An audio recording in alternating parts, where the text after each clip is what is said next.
So Morel, tell me, in the years that you've been involved with Loving Classroom and you've seen its evolution, where do you feel we are now?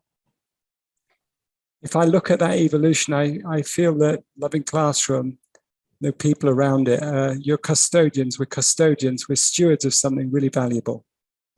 Because what I've seen Loving Classroom developing from is a conflict resolution idea into a broader education idea. And it's a vehicle, it's founded on this idea of love and values in the classroom. As David and the Loving Classroom community have seen different needs, Loving Classroom develops. So for example, Loving Classroom now talks about alignment with Sustainable Development Goals. Loving Classroom now talks about and provides insight into education for employment. So children are learning how to be educated as entrepreneurs and are ready for jobs. So those countries that have a large youth population, they need to have a whole generation able to do the jobs that are there and able to innovate and create the businesses that are needed. They're educated on that in the classroom. Or that brilliant insight that in the first 3 years of life, the first 3 to 5 years of life, a child is learning more and is more open to education and to later success than ever in any other time.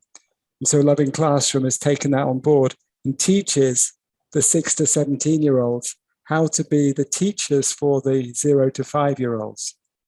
And so young children are taught to, or parents are taught to play with their children, to talk to them all the time in conversation, to make anything in the house a game.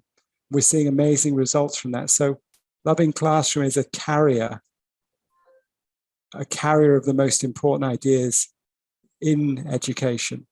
So anybody who adds to the Loving Classroom platform and the Loving Classroom spread around the world is creating a way of carrying to the most underprivileged and the most privileged the messages and the education which will set them up for life and will set up us as a civilization that's ready for climate change, ready for peace and conflict, ready for entrepreneurship.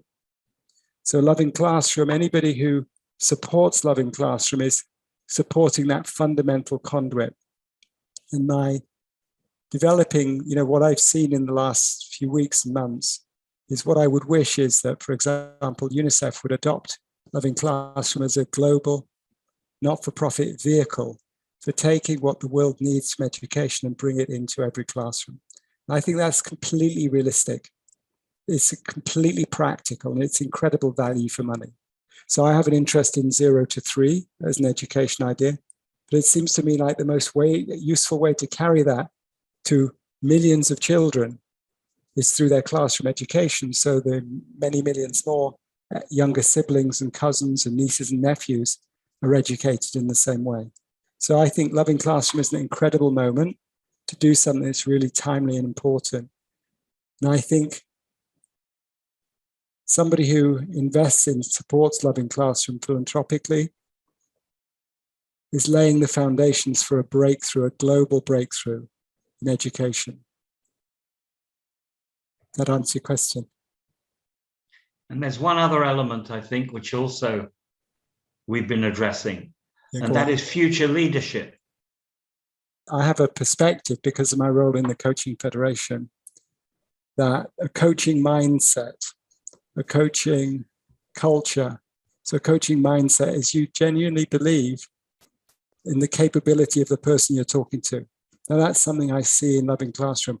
I as a teacher, I as a Loving Classroom, love engineer, I believe in the capacity of those children to lead, to create the future they want, to create the lives they want.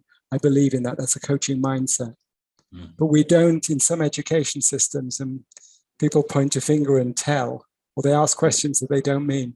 What I see in Loving Classroom is we ask questions where we open minds and we create a habit of innovation. So we're creating a space for young people to learn and teachers to learn innovation. So we're creating a culture of questioning, of innovation, of creating a better futures. So from a coaching perspective, organizations are seeking to build coaching cultures, and Loving Classroom is an education for coaching cultures.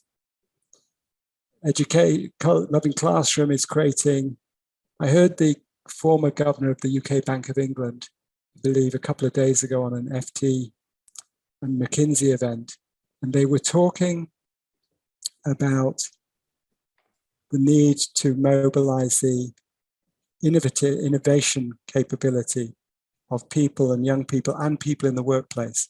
Loving Classroom is creating the education experience and the culture in classrooms, which is creating innovators who want to create a better world and have confidence that they can do it, and have partners in their friends and colleagues in the classroom to do it.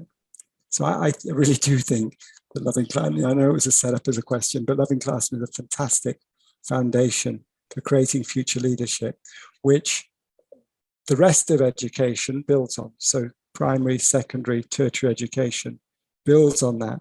And so somebody has the underpinning of the very most privileged and blessed of us have a relationship with our families that brings out our innovation, our possibility, our confidence, our happiness. Loving Classroom is providing that underpinning for young lives developing and for the leaders of the future. So I know, I suspect you are asking me to say something like that, but I completely agree with it. Well, I couldn't have said it better myself. In fact, I could not have said it better myself. Yeah. So thank you for that. Thank you, Morel. You're welcome.